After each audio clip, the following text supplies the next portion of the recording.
আবারও স্বাগতম জানাচ্ছি লাইভওয়্যার 3 বাংলা ভিডিও টিউটোরিয়ালে। আজকে আমাদের 3 নাম্বার পর্ব। আজকে আমরা কি দেখব? আজকে আমরা দেখব ইউজারের কাছ থেকে ইনপুট নিয়ে সেইটাকে কিভাবে ডেটাবেজে সেন্ড করা যায়। অর্থাৎ এই যে ইউজার যে ডাটাটা দিচ্ছে সেই ডাটাকে বাইন্ড করে সেটাকে আমরা ডেটাবেজে সেন্ড করব। ওকে, তো চলুন দেখে নাও যাক প্রিভিউটা।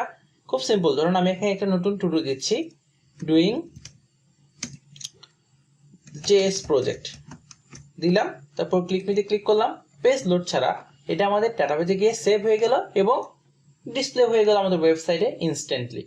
তো এই যে ইউজারের কাছ থেকে ইনপুট নেওয়া এবং সেটাকে ডেটাবেজে সেন্ড করা, এটা কিভাবে করতে হয় লাইভওয়্যার 3 এর মাধ্যমে আজকে আমরা সেই জিনিসটা কিন্তু দেখব। এত সুন্দর সুন্দর লাইভওয়্যার 3 এর ভিডিও বানাচ্ছি বাংলায়, তাও যদি আপনারা লাইক কমেন্ট করে সাথে না থাকেন তাহলে কিন্তু খুবই খারাপ লাগে। তো যারা ভিডিওগুলো দেখছেন একটু কমেন্ট করে সাথে থাকবেন। ওকে, তো চলুন এই আজকের এই কাজটা করে ফেলি। ফার্স্ট অফ অল আমি আগের সার্ভারটা অফ করে দিই। ওকে, তারপর আমি যে কাজটা করি, আমাদের মেন যে প্রজেক্ট সেটাকে ওপেন করে নিই একটু। ফাইন। এবং এটার মধ্যে আমি কি করব, আমি সার্ভারটা রান করব যাতে আপনাদেরকে আউটপুটটা দেখাইতে পারি। সো এটা ছিল মোটামুটি গত পর্বের আউটপুট, যেখানে আমরা এই ক্লিক মি টু অ্যাড টু ডুতে ক্লিক করলে নতুন একটা টু ডু অ্যাড হয়ে যাচ্ছিল। তবে সেটা ছিল হচ্ছে আমাদের দেওয়া ডিফল্ট একটা নিউ টু ডু টেক্সট, মানে ইউজার চাইলেই কিছু অ্যাড করতে পারছিল না। এখন আমরা দেখাবো যে ইউজারের কাছ থেকে কিভাবে ডাটা নিয়ে সেটাকে আমরা অ্যাড করতে পারি।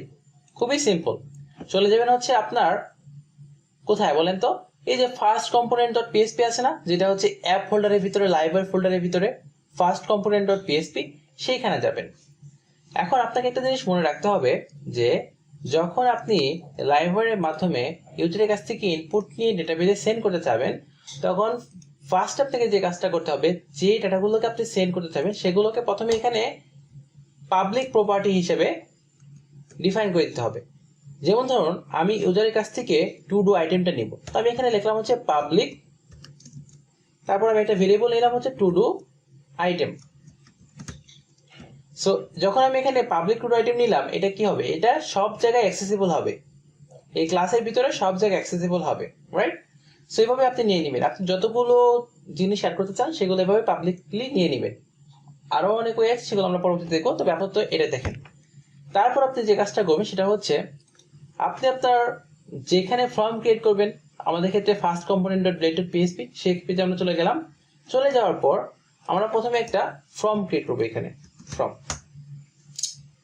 ফর্মের ভিতরে আমরা একটা লেবেল দিব এবং এই লেবেলের ভিতরে লিখবো হচ্ছে টাইপ ইওর টু ডু, এবং তার ঠিক নিচে আমরা নিব হচ্ছে একটা ইনপুট টাইপ হবে টেক্সট। এখানে আর কিছু দেওয়ার দরকার নাই। ফাইন। এখন যদি আমরা একটা আউটপুটটা দেখে নিই, আউটপুটটা দেখতে এরকম দেখাচ্ছে টাইপ ইওর টু ডু। এখানে আমাদের একটা ফিল্ড আছে যেখানে আমাদের টু ডুটা টাইপ করা যাবে। এখন এই যে আমাদের বাটনটা ছিল আগের পর্বের ওয়ার ক্লিকের মাধ্যমে যে বাটনটা আমরা তৈরি করেছিলাম, যেটা ক্লিক করলে নতুন একটা টু ডু অ্যাড হচ্ছিল, সেটাকে এখান থেকে কাট করে নিয়ে আমরা আমাদের ফর্মের ভিতরে পেস্ট করে দিব। তাহলে কি হবে, যখনই কেউ একজন এই ইনপুট ফিল্ড একটা টু ডু দিবে এবং এই বাটনে ক্লিক করবে, তখন আমাদের এই টু ডুটাকে ডাটাবেজে অ্যাড করে দিতে হবে। এটা তো আমাদের টার্গেট, তাই না? এখন দেখেন, যখন আমরা ফর্মের ভিতরে এই ওয়ার ক্লিক বাটনটাকে নিলাম, এখন যদি আমরা একটু রিফ্রেশ দিই এবং এই click me to add to do এই বাটনে ক্লিক করি, দেখতে পাবেন আমাদের পেজ রিফ্রেশ হচ্ছে। পেজ কিন্তু রিফ্রেশ হচ্ছে। কারণ কি? কারণ হচ্ছে এইচটিএমএল ফর্মের সহজাত প্রবৃত্তি হচ্ছে এইচটিএমএল ফর্মের ভিতরে কোনো বাটন থাকলে বা কোনো ইনপুট টাইপ সাবমিট থাকলে ওইটা ক্লিক করলে ফর্মটা সাবমিট হওয়ার জন্য কি হবে, অ্যাকচুয়ালি পেজটা রিফ্রেশ হবে। যেহেতু আমরা লাইভওয়্যার নিয়ে কাজ করতেছি এবং আমাদের ফর্ম সাবমিটে পেজ রিফ্রেশের কোনো দরকার নাই, সেক্ষেত্রে আমরা এখানে লিখবো হচ্ছে var colon click and then আমরা দিব এখানে কি ডট প্রিভেন্ট, PREVENT। যখন আমরা var colon click dot prevent দিব, এখন আর কি হবে না, আমাদের পেজটা রিফ্রেশ হবে না যতই ফর্ম সাবমিট হোক। দেখতে পাচ্ছেন এখন কিন্তু পেজ রিফ্রেশ হচ্ছে না। সো এখন আমরা যে কাজটা করব সেটা হচ্ছে এই যে আমরা যেখানে পাবলিক টু ডু আইটেম নিয়ে নিয়েছিলাম, এইটাকে আমরা এই ইনপুটের ভিতরে পাস করে দিব। কিভাবে, var colon model is equal to দিয়ে আমরা ওই টু ডু আইটেমটাকে এখানে পাস করে দেবো। That's it. লাস্টলি আমাদেরকে যে কাজটা করতে হবে সেটা হচ্ছে এখন আমরা এই নিউ টু ডুকে বারে বারে অ্যাড করবো না আমাদের ডেটাবেজে, আমরা এই টু ডু আইটেমটাকে এখানে অ্যাক্সেস করে সেটাকে আমরা ডেটাবেজে সাবমিট করবো, তাই না?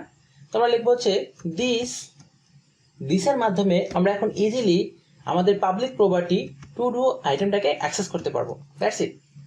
এখন যদি আমরা আমাদের ডেটাবেজে যাই, আমাদের ওয়েবসাইটে যাই এবং আমাদের নতুন টু ডু এখানে রাইট করি, যেমন হচ্ছে ধরেন ওয়াচিং ভিডিও, তারপর আমি ক্লিক মি টু অ্যাড টু ডুতে ক্লিক করি, দেখেন ওয়াচিং ভিডিওটা কিন্তু অ্যাড হয়ে গেছে।